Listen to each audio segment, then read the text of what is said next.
Hey everybody, good to be back with you again. Just want to say first off that I know we're getting into, if you've not already been there, we're just getting into the hardest time right now with the pandemic, I think, so far at least. We thought we were gaining some ground back, going to be able to kind of bring things back, and then numbers got shooting up again, and regardless of what true numbers are or not, we are taking the safety precautions of making sure that we are not potentially leading anybody or directing anybody or guiding anyone into a greater risk by getting together right now and all that. And it hurts. It's not fun for me being an extrovert. I miss you guys. I miss seeing you regularly. But we'll make it through. I will make it through. It's tough. It's challenging. It's frustrating. I take it out on my wife sometimes, and she's a saint for putting up with it. And then sometimes she doesn't put up with it. Sometimes she puts me in my place. And that's okay. I love her. That's part of her role as my helpmate, as my spouse, is to keep me in check and to call me out on my stuff when I need it, and she does that well. But I want you to kind of hear some of my heart today. I was reading, and I really resonated with Paul's words to the Roman church, and I want you to hear those today. So, the book of Romans, chapter 1, beginning in verse 8, Paul says, "First, I thank my God through Jesus Christ for all of you, because the news of your faith is being reported in all the world. God is my witness, whom I serve with my spirit in telling the good news about his Son, that I constantly mention to you, always asking in my prayers that if it is somehow in God's will, I may now at last succeed in coming to you. For I want very much to see you, so that I may impart to you some spiritual gift to strengthen you. That is, to be mutually encouraged by each other's faith, both yours and mine." So that just really resonates what I'm feeling in my heart right now. Is I enjoy the phone calls. I enjoy hearing about what's going on in your life. I pray for you constantly. I beg God to put an end to this thing, so that we can get back to doing church again. We can get back to seeing one another and having fun and building relationships and growing in our faith together. But for the time being, God hasn't answered that prayer. And so I encourage you to keep doing what you should be doing at home. Keep reading your word. No matter how hard or stale it feels like it might be getting, persevere. Keep praying. Pray about everything. Talk to God. Pray. Ask God to take this thing away. Join me in that prayer. And then spend time in fellowship with your family, talking about the things of God. Take discipleship into your home if you haven't yet. Or maybe you have and it's just getting hard, it's getting stale. I encourage you to keep doing that. Keep standing firm on the things of God, because right now, I know not everyone agrees on how to approach the pandemic right now, but as far as the church goes, the church does not live and die with this building. The church is going to live and die with your relationship with Jesus in your home, and how you teach your kids that, parents and kids, how you're approaching that in your own life. That's what the church is going to live and die by. Now, God has assured us that his church will not die. He will persist it. The question is, are you listening to God in your life? And are you part of that persistence of the church in the individual? Or have you maybe fallen away during this time, as many have, to be honest? So I'm encouraging you. Find that persistence. Find that commitment, that dedication to staying in the Word, or getting in the Word if you have fallen out. Getting back in the Word. Getting back into prayer.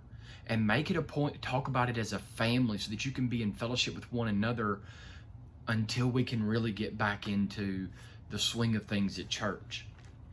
And we're here. We are here Sunday mornings. If you're not fazed by this pandemic, I encourage you, come be a part of this fellowship, even though there's social distancing being observed and the masks and all of that.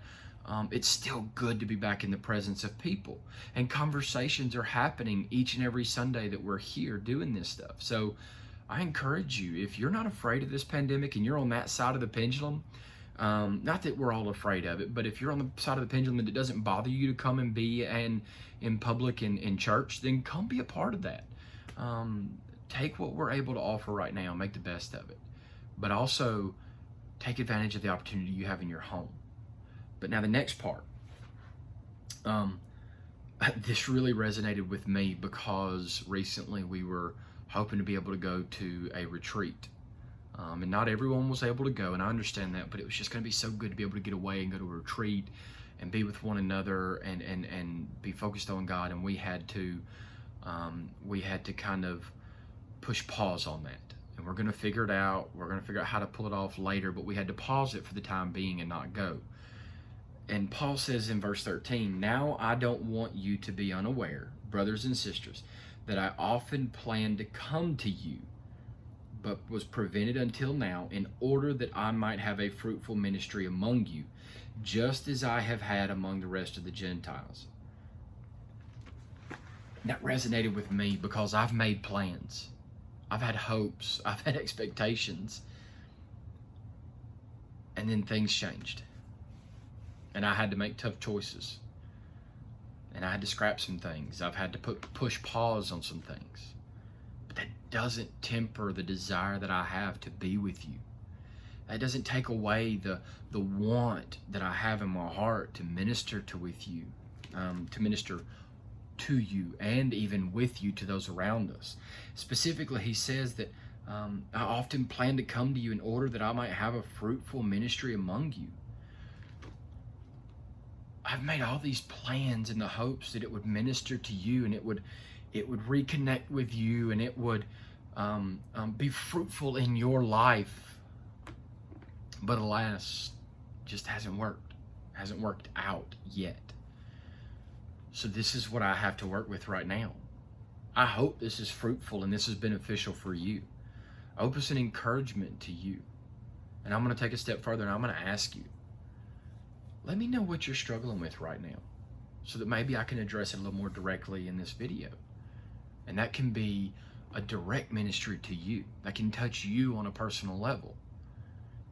Reach out to me, communicate with me. Let me know what you're having trouble with. Now, I know we all want to get back together.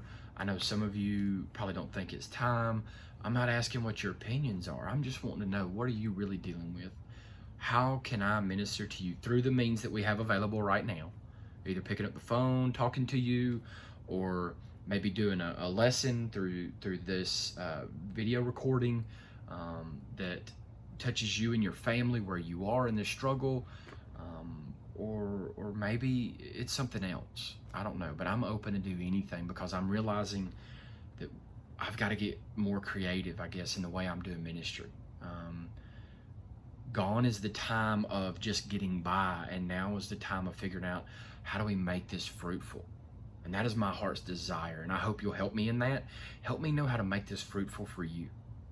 Not just this, but maybe you've got an idea of something else we can do that still maintains the safety and the care for all of the people in the church that we are trying to do our best to maintain by sticking with the Zoom phone calls for Sunday school life groups and the pre-recorded videos for Wednesday night stuff and all of that. So I'm gonna stop just rambling on now, but I'm gonna ask you to hear my heart in that, help me in this, but I also hope you're encouraged to know that no one's giving up on you.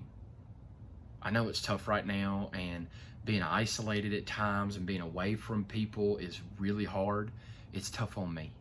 I'm right there with you, and I've got so much just understanding for that feeling, and I've got so much just compassion for all of you right now, and I want to be doing more, but caution dictates that now is not the time. So hear me when I tell you that I've got plans.